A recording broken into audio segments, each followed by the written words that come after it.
उत्तर प्रदेश में कैसे बहन मायावती जी अकेले अपनी दमखम पर बसपा को जिताने के लिए कोशिश कर रही है। ये मुरादाबाद का रिपोर्ट को देखने से ये पता चलता है। मुरादाबाद में बहन मायावती जी रैली को संबोधित करते हुए क्या बताती है, इसके बारे में मैं आप लोगों को बताने के लिए कोशिश कर रहा हूं। बहन जी ये कहती है, उत्तर प्रदेश में 403 सीट में से 403 सीट अपने दमखम पर अकेली लड़ रही है। इसके लिए बसपा किसी भी पॉलिटिकल पार्टी का साथ गठबंधन नहीं किए। इस मीटिंग में बहन जी क्या बताती है? इस मीटिंग में बहन जी को सुनने के लिए ज्यादा लोग का भीड़ वहां इकट्ठा हुआ था, लेकिन कोरोना का कानून को पालन करते हुए, कोरोना नियम को पालन करते हुए इस मीटिंग को बसपा सुप्रीमो बहन मायावती जी ने कंडक्ट की थी। साथियों, बसपा सुप्रीमो बहन मायावती जी उनका शासन का पीरियड को लोगों को याद दिलाती है। उसके साथ साथ बीजेपी, कांग्रेस और समाजवादी पार्टी का शासन का पीरियड का वो याद दिला रही है। खास करके बीजेपी ऐसा एक पॉलिटिकल पार्टी है, बहन मायावती जी ये बताती है, ये जातिवाद, संकीर्ण, अहंकारी, तानाशाही शासन चलाता है बीजेपी।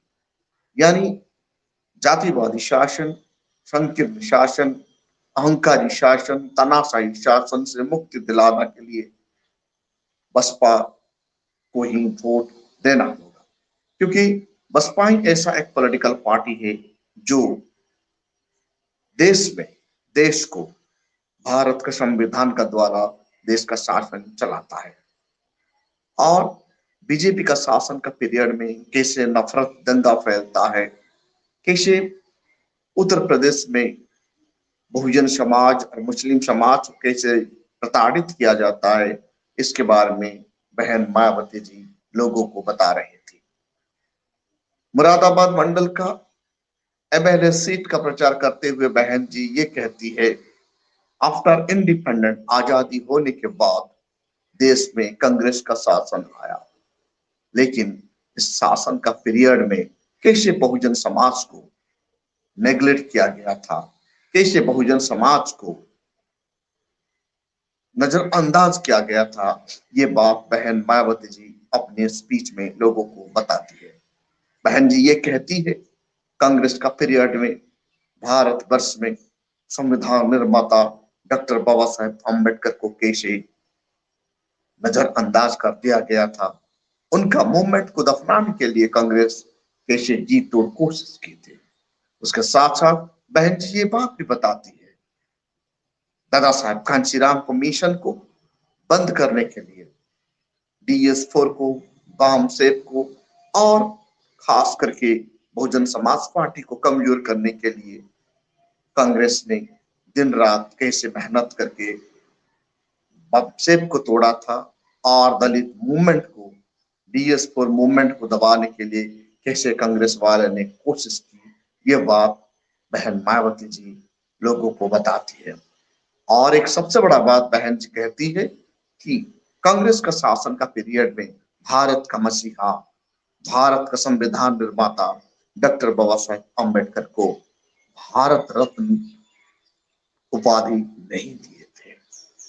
बार बार रिक्वेस्ट के बाद भी बाबा साहेब अम्बेडकर को इन लोगों ने कभी भी सम्मान नहीं दिए।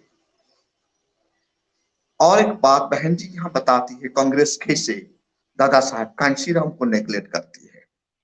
जब दादा साहेब कांशीराम का देहांत हो जाता है, उनका देहांत के बाद राष्ट्रीय शोक दिवस घोषित करना चाहिए था कांग्रेस को, लेकिन कांग्रेस शान नहीं किया।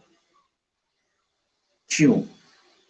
इनसे पता चलता है कांग्रेस पार्टी कैसे दलित विरोधी है, कैसे मनुवाद का सोच रखता है। जब बाबा साहेब अम्बेडकर जिंदा थे, उन्हें ज्यादा टर्चर कर रहा था कांग्रेस पार्टी।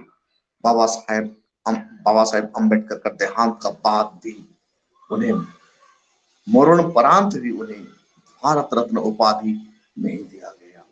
बहन जी ये याद दिलाती है वीपी सिंह के गवर्नमेंट का पीरियड में जब उन्हें दबाव डाला गया, उसी पीरियड में डॉक्टर बाबा साहेब अम्बेडकर को भारत रत्न दिया गया था। यानी आप लोग समझ जाइए, बहन जी जो बात कह रही है मुरादाबाद मंडल में एमएलए सीट के प्रचार के लिए जाके जो बात कह रही है वो 100% फैक्ट है।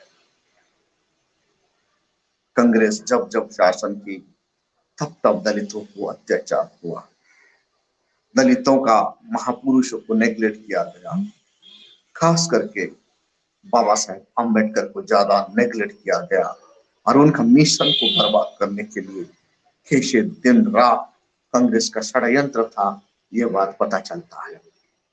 सबसे बड़ा दुखद का बात यह है, दादा साहब कांशीराम का देहांत के बाद केंद्र में बैठे हुए कांग्रेस सरकार उस वक्त राष्ट्रीय शोक दिवस नहीं मनाई। इतना बड़ा नेशनल पार्टी का फाउंडर और भारत उनका कंट्रीब्यूशन कभी नहीं भूलेगा। भारत का बहुजन समाज दादा साहब कांशीराम को अपना दिल में बिठाते हैं। फिर भी इतना बड़ा महान क्रांतिकारी दलित मूवमेंट का फाउंडर मॉडर्न इंडिया में दादा साहब कांशीराम को नेग्लेक्ट किया गया, ये बहुत बड़ा अफसोस की बात है। बहन जी ये भी बताती है उनका स्पीच में समाजवादी पार्टी का शासन में कैसे गुंडे, बदमाश, अराजक तत्व और दंगे फसाद करने वाले लोगों का शासन हुआ करता था। खास करके पश्चिम यूपी में मुजफ्फरनगर का कांड को याद दिलाती है बहन जी।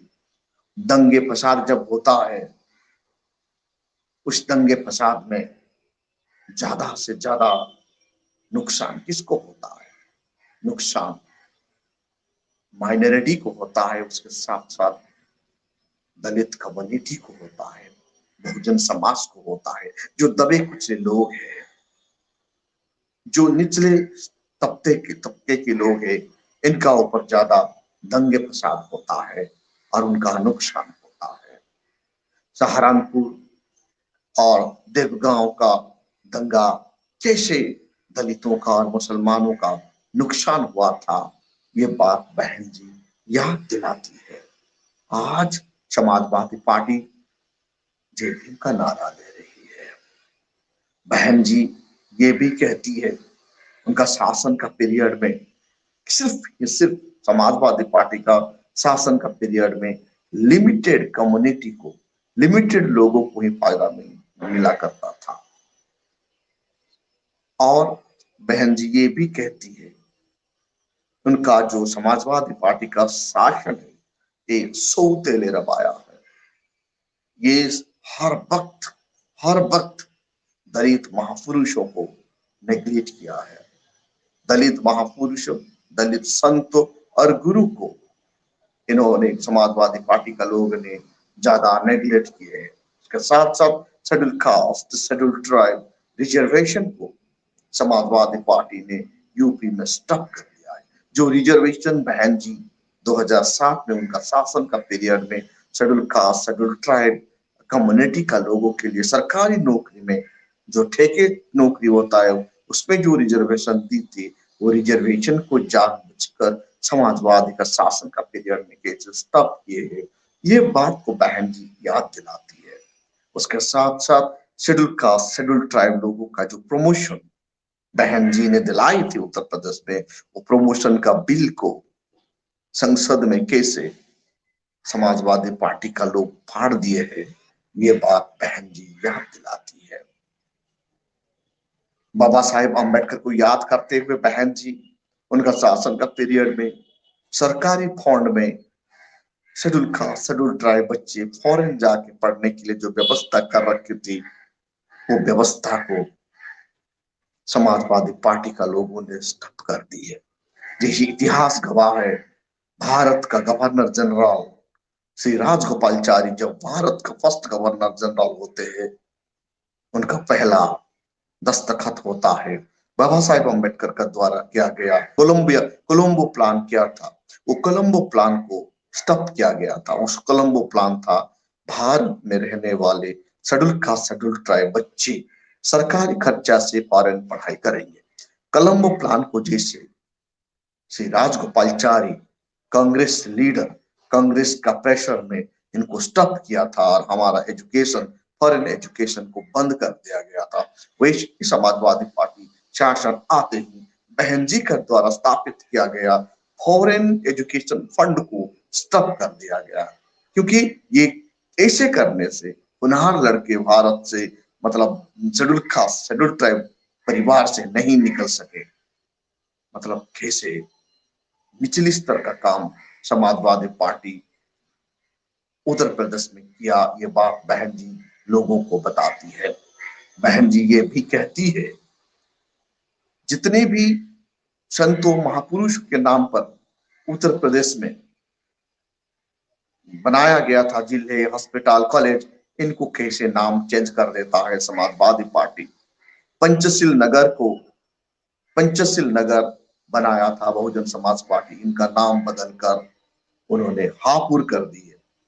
ऐसे ही संत रविदास जिले का नाम बदलकर भदोही कर दिया गया, ये था समाजवादी पार्टी का काले कारनामा। ऐसे ही छत्रपति साहू जी महाराज मेडिकल कॉलेज को समाजवादी पार्टी ने नाम बदलकर किंग जॉर्ज मेडिकल कॉलेज कर दिया। और एक बात बहन जी बताती है, मुरादाबाद मंडल का इलेक्शन प्रचार में दादा साहेब कांशीराम कृषि विश्वविद्यालय का नाम चेंज कर दिया गया। ऐसे ही SC ST reservation, SC ST employees में जो जो जो प्रमोशन हुआ करता था, इनको स्टॉप करके इन लोगों को डिमोशन कर दिया गया।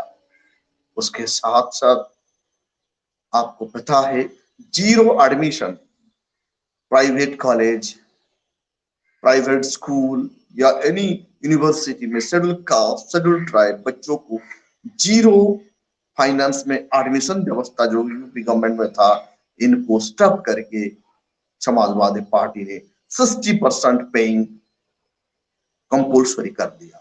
मतलब कितना अंबेडकर को मानने वाले हैं समाजवादी पार्टी के लोग। ऐसे ही लखनऊ का गोमती नगर में बहन मायावती जी ने जो डॉक्टर अंबेडकर पार्क बनाए थे, उनका नाम ही चेंज कर दिए। ऐसे ही समाजवादी पार्टी दलित विरोधी काम किया था और आज भी करेगा। लेकिन आज समाजवादी पार्टी जय भीम नारा दे देने के कैसे हम मानेंगे? कांग्रेस, बीजेपी, समाजवादी पार्टी हर कोई बाबा साहेब अम्बेडकर का विचार का विरोध करता है। इसलिए साथियों, आप सब लोग इसके बारे में समझ जाइए और इलेक्शन पीरियड में जो पार्टी बाबा साहेब अम्बेडकर का विचार को पालन करता है, खास करके बहुजन समाज पार्टी को, आप लोग का समर्थन बहुत जरूरी है। Thank you.